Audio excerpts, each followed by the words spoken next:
Totip, tokendit, tohusia, topiknor. Totip, tokendit, tohusia, topiknor. Gane dia ketin pira jong.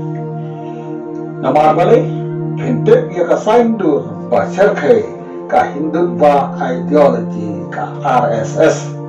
Bat kita nak jongkah kibabun baru kinong kesan barat ba jongkah Bharatiya Janata Party.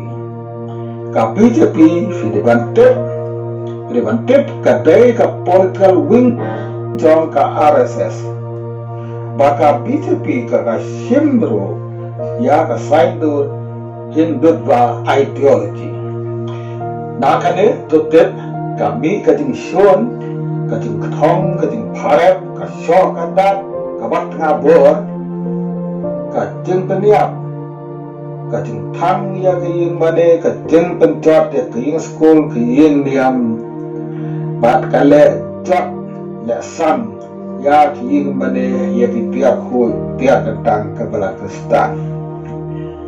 Tekumta tokendit tohusia topiknor bat to duai kajing duai kade variai barkikam kajing selok lang kajing yalum lang kajing snok lang kajing kirklik lang kadak jong kajing terling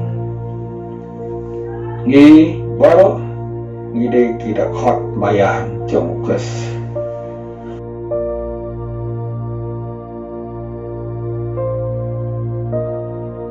Ublay udon bat ni, bat anam don bala bat job yang ni.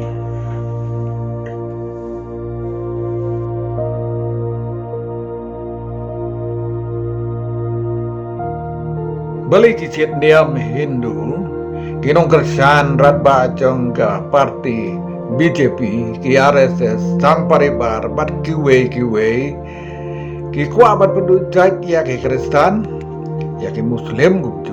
Balik cicit niam Hindu, kinong kersan rat ba jong ka parti BJP, ki RSS, sang paribar bat kiwe, ki kuat bat penduduk ya ki Kristen, ya ki Muslim gucu.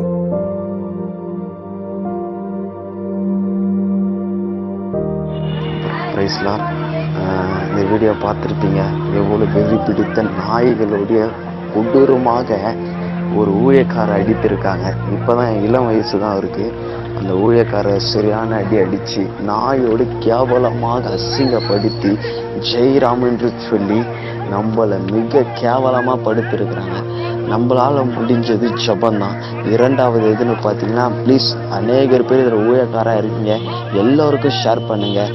And group நீங்கள் எத்தனை குரூப் இருக்கீங்களோ அத்தனை குரூப்லேயும் இந்த வீடியோ போடுங்க. நம் கிறிஸ்துவ எல்லோரும் பார்த்து இதற்காக செபிக்கலாம், இதற்காக மன்றாடலாம்.